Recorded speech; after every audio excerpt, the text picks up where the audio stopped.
China is about to eat America's lunch on AI. Here are 5 reasons why. First, energy.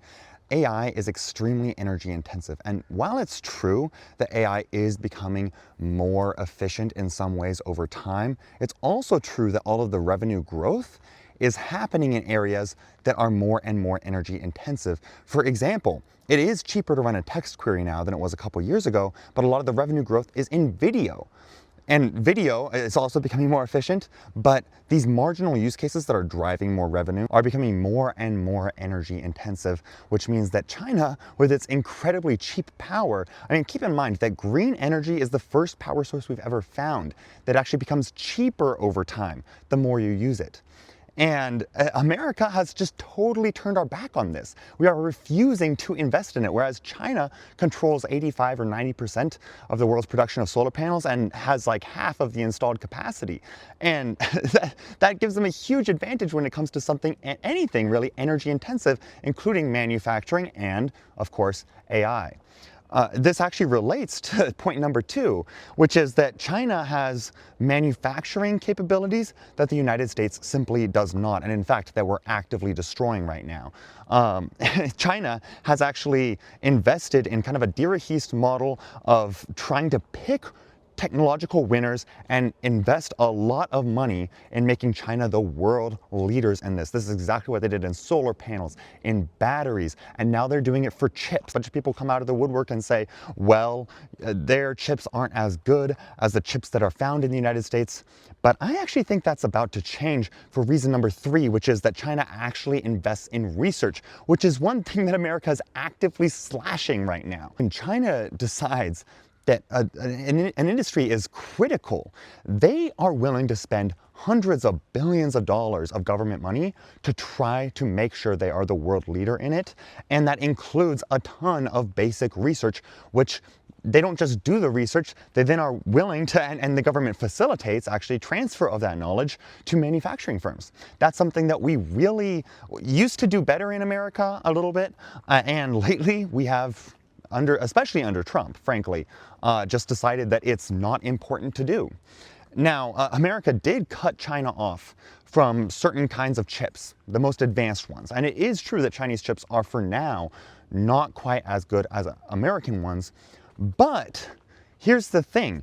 If you look at China's progress on any other technological front, it's kind of inconceivable that they're not going to catch up to the United States on this. And in fact, I think it's really funny. There's something that I think of as the expert pessimist bias. You'll ask experts, how long will it take China to reach this capacity? Or how long will it take the world after XYZ natural disaster, because this applies there too, to restore power to whatever, you know? And the experts will say, oh, that'll take 15 years.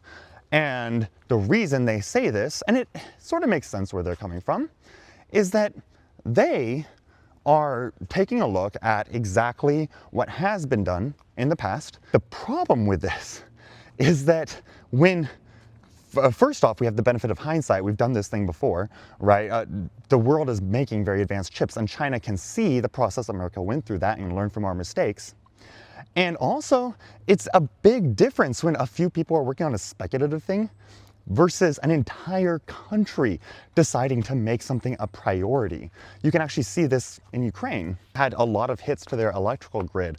And they're the kinds of hits that previously experts were like, oh, if you take out this one transistor or whatever, then it'll take 18 months to replace. But when you have a whole country working on something, it doesn't take 18 months. That's ridiculous. And they're making the same mistake again with China, where all these experts are saying, oh, they're so far behind the United States to develop these capabilities. Took us 15 years, so it's going to take China the same amount of time. But again, they are learning from our mistakes. There are better methods available now. They can actually take a different technological route. And if you're familiar at all with the history of innovation, you know there are many cases where actually shutting a competitor out has forced them to become more innovative and ultimately end up at the top of the tech stack. And that's exactly what happened to China with, for example, electric vehicles, which they're now the world leader in. They couldn't compete in regular cars, and it was a tough competitive market. And so eventually they just said, screw it, we're not going to take the exact same development route as Korea and Japan, we're just going to leapfrog everybody into electric cars because we're good at making batteries, we're good at making electronics. What if the whole car was just electronic? And now they're the world leaders. And I would be extremely shocked if the exact same thing doesn't happen with chips. This leads to the fourth thing, actually, that China has an advantage on, and that's people. And it's not just the number of people, it's the quality.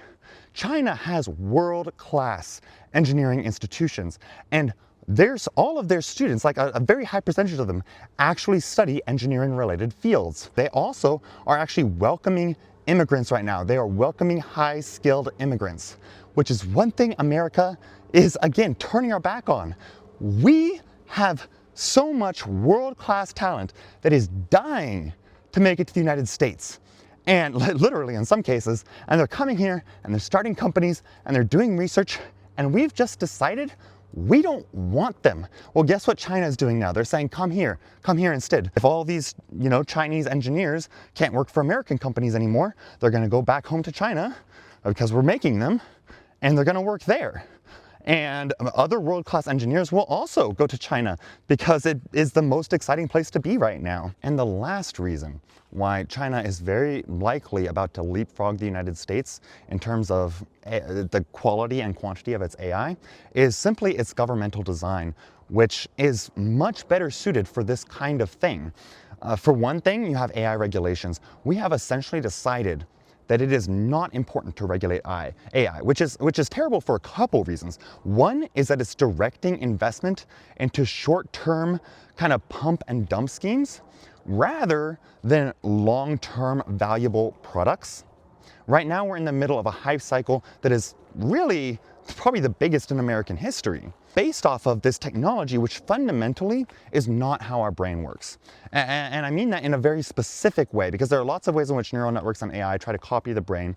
But one thing that is really different about how LLMs do things, that's the dominant type of AI right now, is LLMs, and our brain, is that LLMs are actually modeled off of one specific part of our brain, and it is not the decision-making part. It is not the strategic part.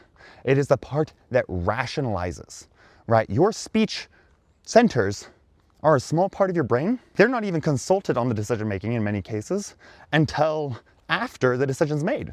And then they have to justify it. It's more like a press secretary than an actual decision maker. And so we're investing all this money in what is essentially a robotic press secretary, while China is free to find specific applications for AI that are actually useful to society. The other reason why AI regulation is a good thing in terms of their long-term economic development is that, well, first off, it means that their youth won't be completely brain rotted the way that ours are.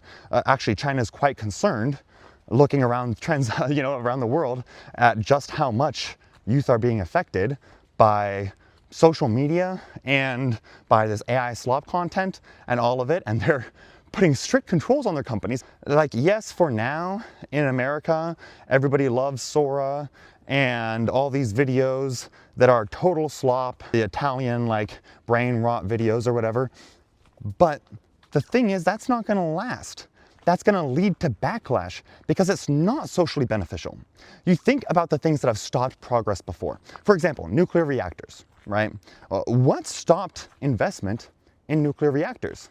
There's a couple things, it doesn't boil down to just one thing, but two big things are some disasters that happened with Chernobyl and 3 Mile Island. They mobilized the public against the technology, and we stop investing in it.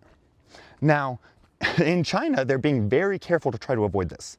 They're being very careful to try to make sure that AI is socially beneficial. They actually have very strict safety regulations. And in America, we don't.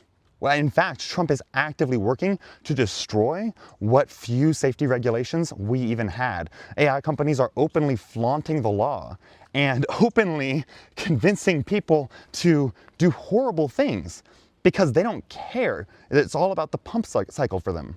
Now, there is one potential downside to the Chinese model that I should mention here, that the Dirichlet model that they follow could and has sometimes led countries to make big mistakes. So for example, the commonly given explanation, economically speaking, for why Japan used to be such an up-and-coming power. They actually had a GDP per capita like 40% higher than the United States, I think. Controlled for PPP, it was like 10% higher, but it was higher than us. And they stagnated. They actually are much poorer than us now. And the reason why is because their country made a series of economic bets that didn't pay off, and then they couldn't dig their way out of the hole. And kind of the advantage that people say that the American system has is that we are able to diversify our bets. We are able, all these private companies are following all these different kind of paths. And so if one fails, that's bad for that company, but it's not like the whole country suddenly stagnates. And that's why frequently countries that are at the technological frontier are more economically free. And also just free in general. It's because you need that kind of messy process to figure out what's going to work if you're at the frontier. So as China approaches the frontier, there's a risk that its centralized system will start creating problems. But here's the flip side of that. Right now, America, we don't exactly have a decentralized system either. That maybe was true in the past, that there'd be all these competing firms pursuing all these different strategies and it would lead to all this innovation. But right now, two big changes have happened.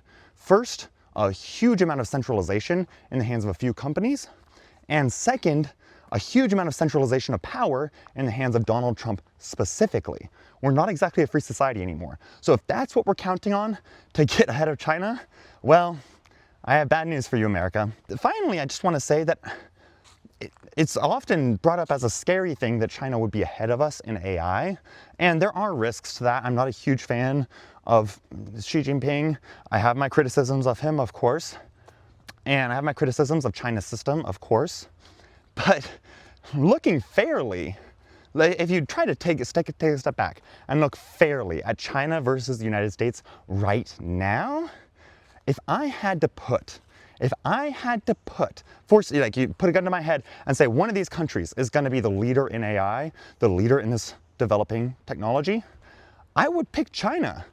Because again, they do have flaws, but at the very least, they have basic safety regulations. At the very least, they have a basic sense of trying to do something that would benefit their people, even if the leadership is also hoping to benefit from it.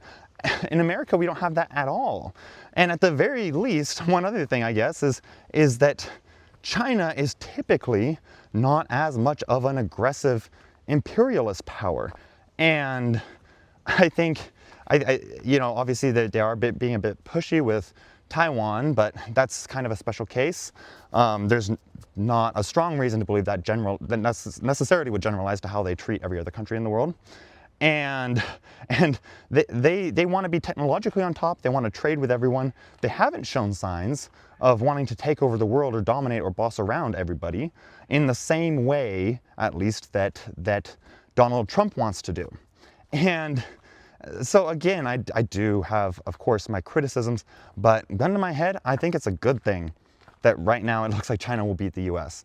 And obviously this is not investment advice, I'm not 100% certain of this, but it looks like America right now is in a huge tech bubble and it's gonna come crashing down.